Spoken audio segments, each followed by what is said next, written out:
سلطنت گمشده شاهزاده‌های تاجیک در پاکستان.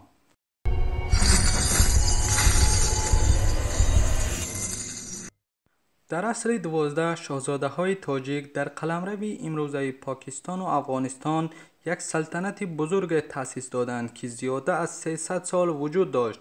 تیموریان در عصر 15 این سلطنت تاجیک ها را از بین برده تاجیکان پاکستان را قریب سراسر قتل عام کردند. مورخ زاده منطقه شب قدر ناحیه 400 پاکستان عارف حسن آخوندزاده در مقاله تحقیقاتی با نام تاجیک های گمشده پاکستان در نشریه فرایدیز تایمز تاریخ یک سلطنت قدیمه تاجیک ها را که 8 عصر قبل در سال 1190 در حدود شمالی پاکستان امروزه و شرقی افغانستان تأسیس یافت با نام مملکت گبرها یا مملکت گیبار معروف بود، به رشته تصویر و تحقیق کشیده است. آخوندزاده می نویسد که این سلطنت که با دولت سلاله غوری ها اطاعت می کرد برگرفته از واژه گبر است که عرب ها به زردشتی های مسلمان نشده چنین خطاب می کردند، ولی سلطان های مملکت گیبار به نوشته آخوندزاده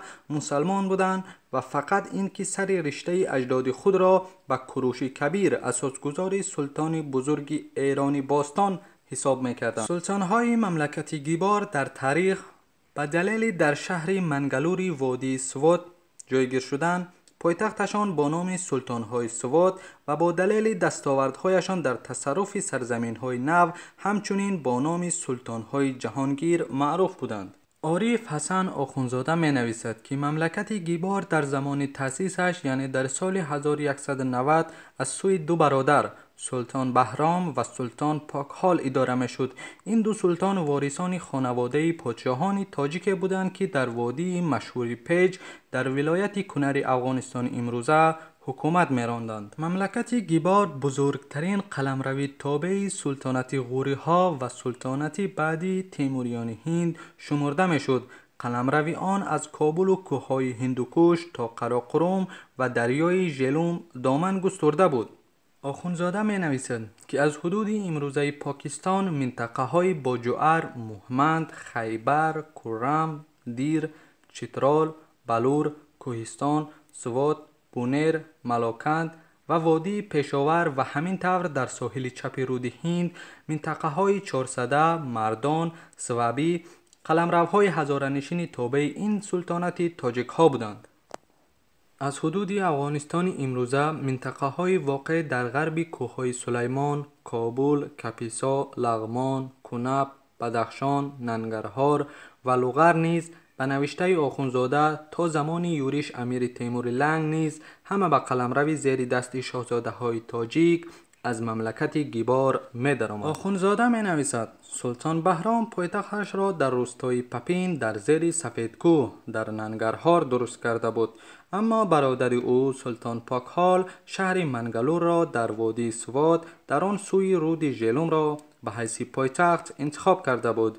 وقتی سلطان بهرام بر محل از دنیا رفت بین پسران وی برای تاج و تخت برادر کشی سر شد.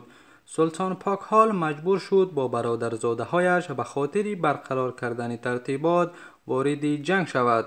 بعد فرو نشانیدن آشوبها سلطان پاکحال حاکمیت یگانه مملکت گیبار شد و پایتخت را کاملا به منگلور کوچانید.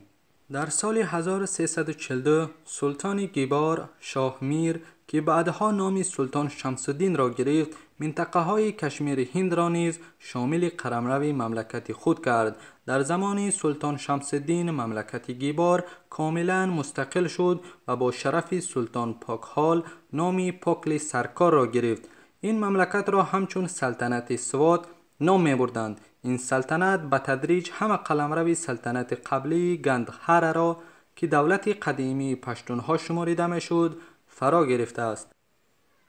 عارف حسن آخوندزاده می نویسد دین اسلام را به گندهر سلطان محمود غزنوی آورد، ولی این دین در این قلمرو محض در دوران شاهزاده های تاجیک ریشه دواند. مورخ از جمله از میر سعید علی همدانی ستایش کرده گفته است همدانی یک نماینده معتمد سلطانهای جهانگیر سوات بود و اسلام را در کشمیر او جاری کرده است. در سال 1398 تیمور لنگ سرزمین‌های هزاره‌نشین کنار رود گنگ را اشغال کرد و در این قسمت قلمرو سلطنت شاهزاده‌های تاجیک سلطنت نو را با نام پاکلی هزاره بنیاد گذاشت. بعد یورش تیمور قلمرو سلطنت تاجیک ها با منطقه های بوجوار، دیر، چترال، گلگیت، سوات، بونیر، ملاکند، کوهستان و وادی پشاور محدود شدند و با 4 ولایت بوجوار، سوات، بونیر و هشتنگار تقسیم شدند. در سال 1519 بابر در راه فتح هند سلطنت پاکل سرکار را نیز تصرف کرد. سال 586 نبیره بابر سلطان اکبر کشمیر را هم تحت اطاعت سلطنت تیموریان هند درآورد. بابر ابتدا به قلعه قیله در بوجوار حمله کرده والی بوجوار ملک حیدر علی گیباری را کشت و بعد تصرف قلعه بیش از 3000 ساکنش را قتل عام کرد.